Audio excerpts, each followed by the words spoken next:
Sa video natin ngayon ay kilalanin natin si Dato Ahmad Mitra Ampatuan, isang alkalde ng bayan ng Sharif Agwak at survivor ng ilang beses na pananambang. Si Dato Ahmad Mitra Ampatuan ay kasalukuyang alkalde ng bayan ng Sharif Agwak na kabilang sa Bangsamoro Autonomous Region in Muslim Mindanao o BARM. Siya ay nagwagi sa halalan noong 2022 at kabilang sa pamilyang Ampatuan, isang kilalang pamilya sa politika ng Mindanao. Ang Sharif Agwak ay tinuturing na sentrong pampolitika ng probinsya at may mahalagang papel sa usapin ng pamamahala at kapayapaan sa rehiyon. Bilang alkalde, pangunahing tungkulin ni Mayor Ahmad Ampatuan ang pangangasiwa sa mga serbisyong panlipunan, pagpapanatili sa kapayapaan at kaayusan at pagpapaunlad ng kanilang bayan. Muling nayanig ng karahasan ang bayan ng Sharif Agwak matapos makaligtas sa isa na namang pananambang si Mayor Ahmad Mitra Ampatuan. Naganap ang insidente bandang alas 6 ng umaga ng Linggo, Enero 25, taong 2026. Habang sakay ng isang SUV, ang alkalde kasama ang kaniyang security detail. Tahimik pa ang paligid nang bigla na lamang marinig ang malakas na pagsabog na sinundan ng sunod-sunod na putok ng baril. Batay sa paunang investigasyon ng mga otoridad, nang lumiko ang konvoy ng alkalde sa isang intersection sa Sharif Agwak ay pinaputukan umano ng rocket-propelled grenade o RPG ang kanilang sinasakyang SUV. Dahil sa lakas ng pagsabog, nagtamo ng matinding pinsala ang SUV. Subalit himala namang nakaligtas ang alkalde. May ilang miyembro ng kanyang security detail ang nasugatan at agad na isinugod sa pinakamalapit na pagamutan. Sa kabutihang palad, wala umanong sibilyan na nadamay sa nasabing insidente. Ilang bahagi sa pangyayari ay nahagip ng CCTV footage. Makikita rito ang isang sasakyan na biglang huminto at isang lalaking bumaba habang pasan ang isang mabigat at mahahabang armas na pinaniniwala ang RPG. Matapos ang pananambang, agad na nagsagawa ng hot pursuit operation ang pinagsanib puwersa ng pulisya at militar. Ayon sa mga ulat, 3 hinihinalang sospek ang napatay sa naganap na engkwentro sa sitio 24 Barangay Meta, bayan ng Dato Unsay, Maguindanao del Sur. Ayon sa mga naitalang ulat, 3 beses nang tinangka ang buhay ni Mayor Ahmad Mitra Ampatuan. Ang unang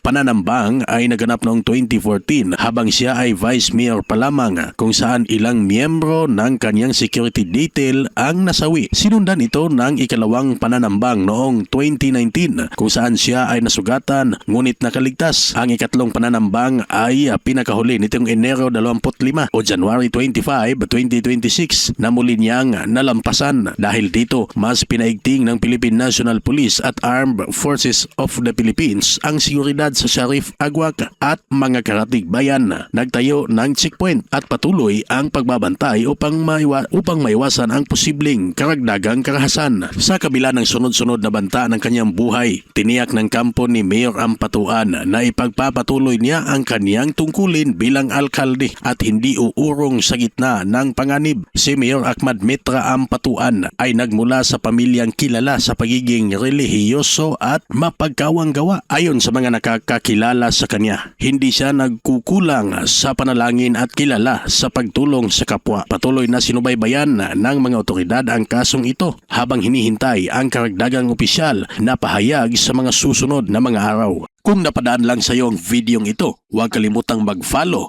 mag-like at i-share ang ating video at pasubscribe na din ng artikulo. Maraming salamat!